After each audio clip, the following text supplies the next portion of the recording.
he trusted his boss. And woke up with a signed death sentence for his career. They used him, then discarded him. But this story isn't about a victim.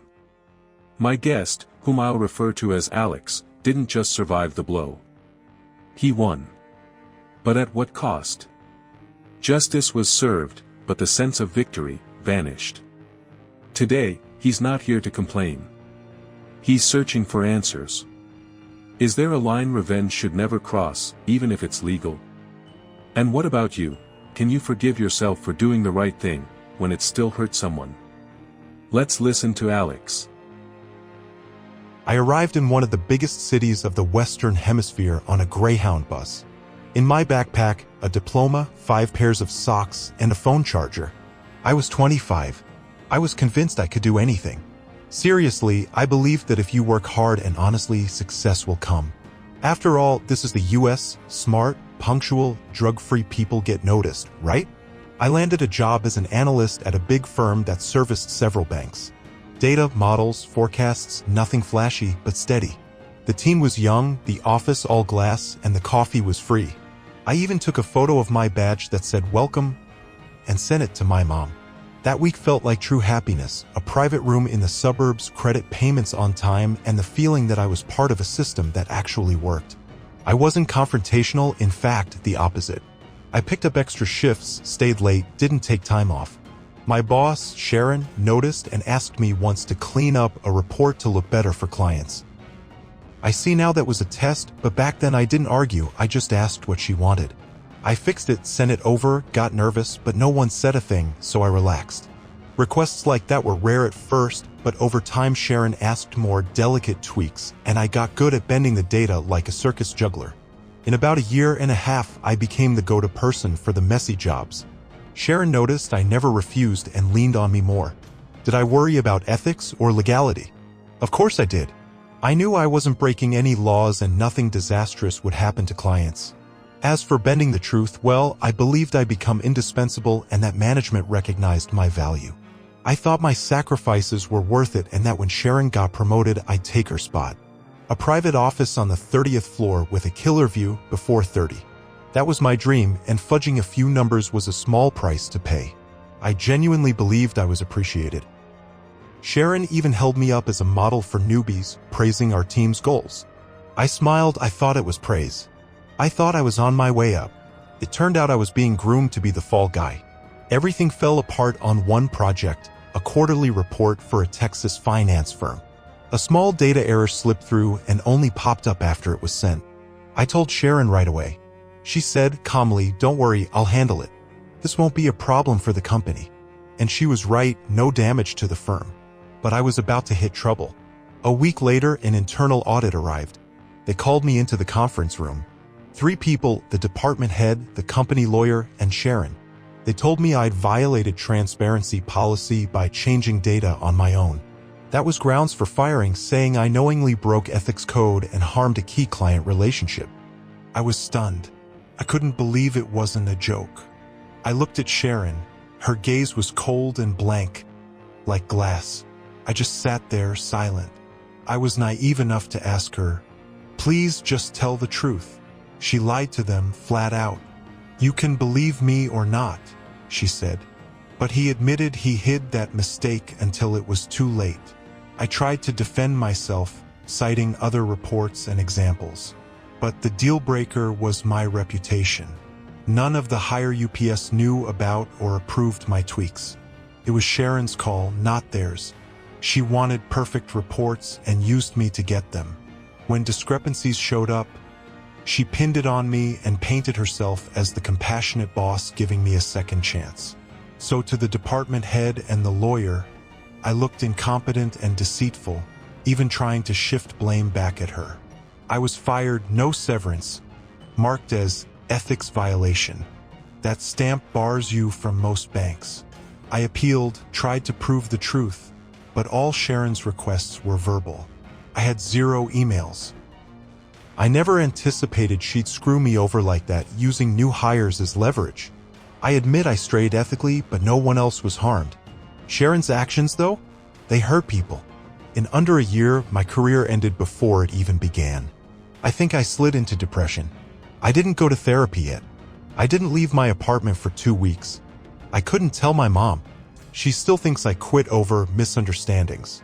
She says I can rebuild. I'm the first in our family to graduate college. Everyone was proud. Losing the job hurt them, but they told me it's only the beginning.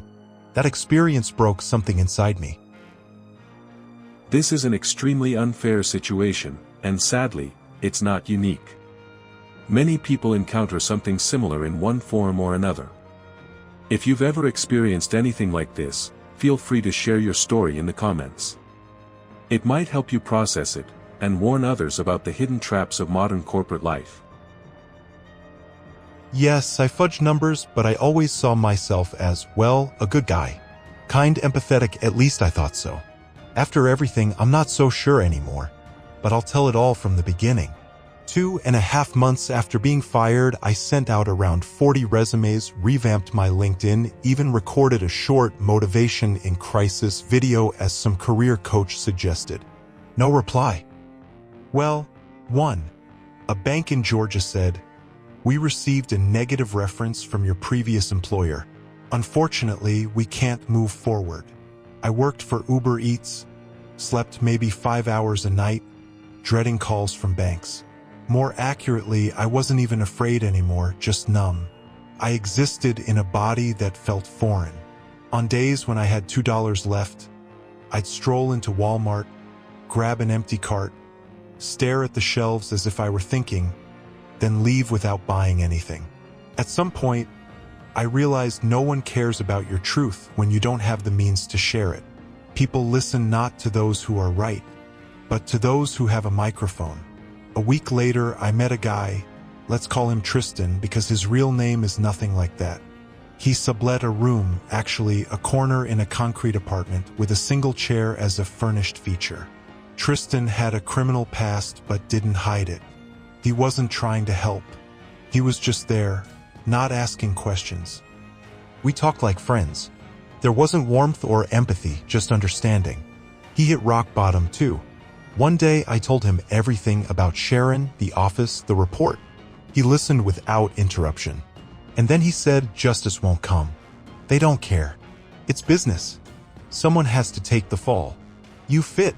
Those words stuck, not because they were new, but because they came from someone who'd been through it.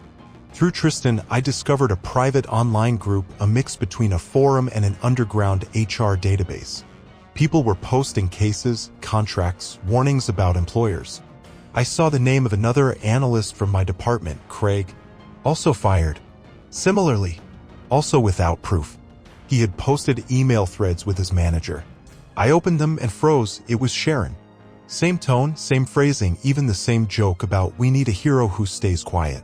For the first time in months, I felt something, maybe rage, maybe a need for justice. I messaged Craig. We started collecting evidence. Calendar entries, chat screenshots, discussions of a group complaint. We found a third victim, a woman who was afraid to speak because she was transferred within the same company, not fired. This wasn't yet a battle, but it was a beginning. I started waking up feeling like today wasn't just another day to survive. I wasn't a victim or a row in Excel anymore. It began small. A 3-paragraph anonymous Reddit post about being fired for team dynamic issues. I didn't expect much, but it caught attention on a few sites, then from an editor at an independent outlet covering corporate misconduct. The editor messaged me saying he saw potential not for a scandal but for setting a precedent. A few days later, the article dropped. Anonymous, no names, but screenshots and phrasing that anyone who'd worked with Sharon would recognize. It was very detailed. Mentions of KPIs, vague team challenges, toxic atmosphere. With Craig, we gathered cases from the past year. 7 people all fired from the same department. Mostly entry-level analysts or managers. All had questioned manipulative reports, suspect data, or upper management pressure. And every time, the pattern was identical. No formal warnings, no policy violations, just being branded unprofessional or not a culture fit. We reached out to former colleagues, not to tell their stories, just to confirm facts. 5 agreed. 1 was even ready to testify in court. This went beyond shared outrage, it became a legal case. Meanwhile, Sharon posted on LinkedIn with the usual line, managing challenges, trust in teams, intolerance for toxicity. We moved fast. A lawyer who came across our story offered pro bono help as a test case. He'd handled class actions against corporations before. We built a case and filed a class action lawsuit in the state where the firm's headquarters was located. A strategic move, strike at the heart. Unexpectedly, Sarah, a former teammate I once mentored, reached out. She admitted Sharon had directly told her to manipulate metrics for board presentations. She stayed silent then to preserve her visa. Now in another state and job, she had decided enough. We started releasing collected testimonies anonymously, but with dates, quotes, internal memos, and HR template responses used for years. On the day our main expose dropped, the company's site crashed and their stock dipped. HR issued an urgent statement launching an internal investigation. Sharon vanished, deleted her LinkedIn, skipped meetings, stopped responding to messages. But we stayed and we were just beginning. The lawsuit passed its first stage faster than expected. The court ruled there were enough grounds for a full investigation. That meant the firm had to turn over reports, internal correspondence, meeting minutes, complaint logs, everything about hiring and firing in our department for the past 2 years. The company's legal team appealed, but signs of internal disruption were already clear. The head of HR implicated in our logs resigned abruptly. Word reached me that Sharon temporarily relocated to California. Amid the chaos, some witnesses backed out, fear or fatigue. I didn't force anyone, but I began feeling isolated, even with records and evidence behind me. I started losing sleep, scrolling documents instead of lunch, reading case files each night like proof that this was real, and that my word still mattered. About 2 days before the final hearings, I received an anonymous envelope. Inside was a printout of my old medical records from college, bold highlighted next to anxiety disorder, signed by my university counselor. No letter, no explanation, just that. It was a clear message. They planned to paint me as unstable, unprofessional, untrustworthy. But that was the moment I decided to fight to the end. I had no illusions. Wasn't expecting a big payout or a public apology from top management. I just wanted my name back and a shot to work in my field again, the one I had spent years training for. And I'll admit, I also wanted revenge. And guess what? I got it. What I thought would be the end turned out to be only the beginning. During the first hearing, after 3.5 hours, the judge found clear signs of wrongful termination, deliberate concealment of facts, mishandling internal information, and abuse of personal data. It wasn't a final judgment, monetary compensation, or a gag order, but it was an official verdict. Public confirmation that we had been mistreated with intent, systematically, ethically. The moment the judge read the verdict, the courtroom fell so silent the stenographer stopped typing. I sat in the back corner, behind my lawyers, feeling nothing but a clenching in my chest and a pulsing ache in my temple. The issue was no longer about being right. It was about scale. The ruling triggered an independent audit requiring the company to open up its internal systems, servers, and email archives. 2 days later, employees from the digital security division started resigning. One reportedly leaked gigabytes of internal docs to journalists, everything from filter logs used to censor negative client reviews to handcrafted blacklists of undesirable applicants. The company responded quickly. During a press briefing, a representative described the case as an unfortunate misunderstanding being exploited by individuals with personal agendas. They didn't mention me by name, but everyone knew who it was. Those days, I experienced real physical breakdown, my jaw froze, my entire body went into survival mode. If I'd known where this would lead, maybe I would have stopped early. But I didn't understand Sharon's mindset. My response was total. I turned my attention to taking on the company entirely. And yet, apparently not in vain. My attorney told me startups that had worked with Sharon were approaching us. They'd seen the same firing pattern.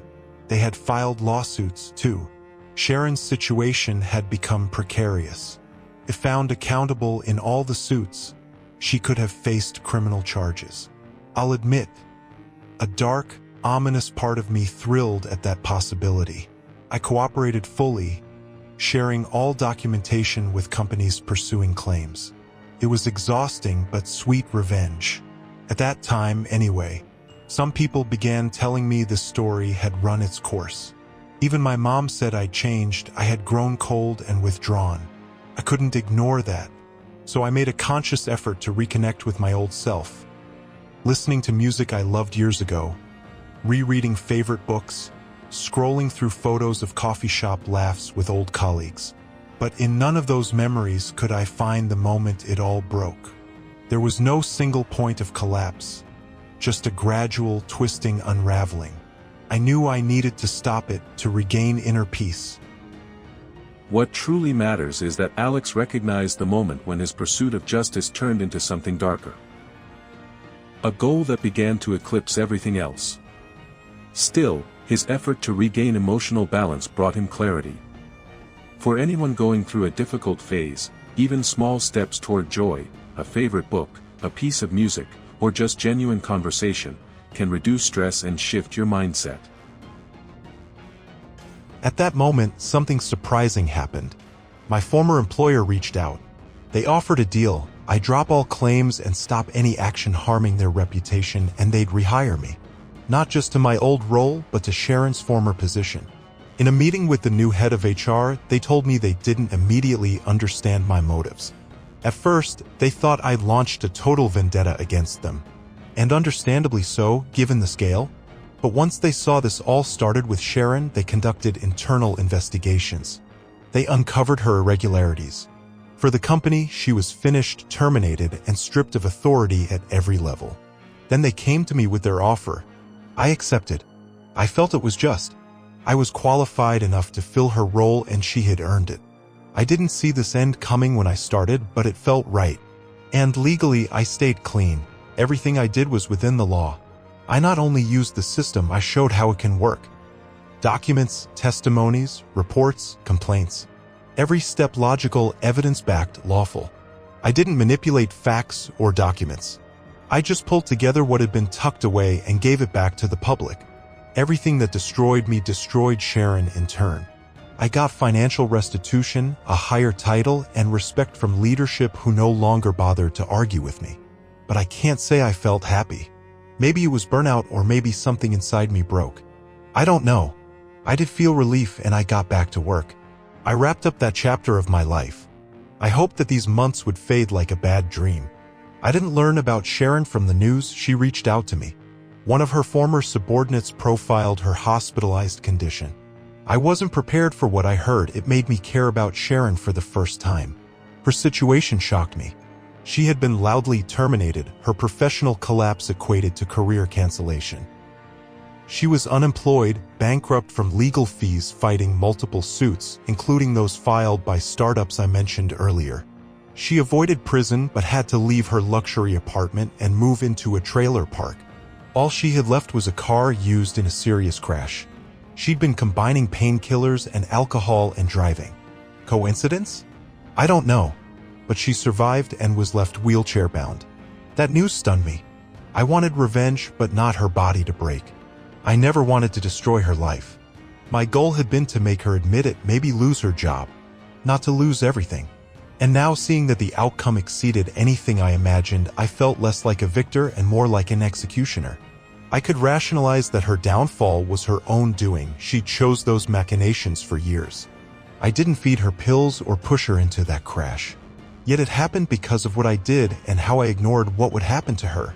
She seemed unbreakable to me. I did everything to hurt her. I thought she'd stay dry. But when ruin fell onto her unequivocally, I realized how wrong I was. In the days that followed, I barely slept. I replayed every move, wondering where I should have stopped. When did I cross from justice to vengeance? When I rallied media? When I handed over documents to startups? Each step justified, necessary. But at some point, justice became too little. I wanted her to hurt. I realized revenge is different once it stops being about fairness and starts being about hurting someone. Watching what happened to her, I couldn't ignore the guilt. I didn't know if she would recover or ever walk again. But I knew one thing for sure: I could no longer see myself as the person I once was. I wasn't guilty in the eyes of the law, but I was haunted by the realization that I had crossed a line. The line where someone else's pain starts to feel like justice. Now I had her job, her salary, her career prospects.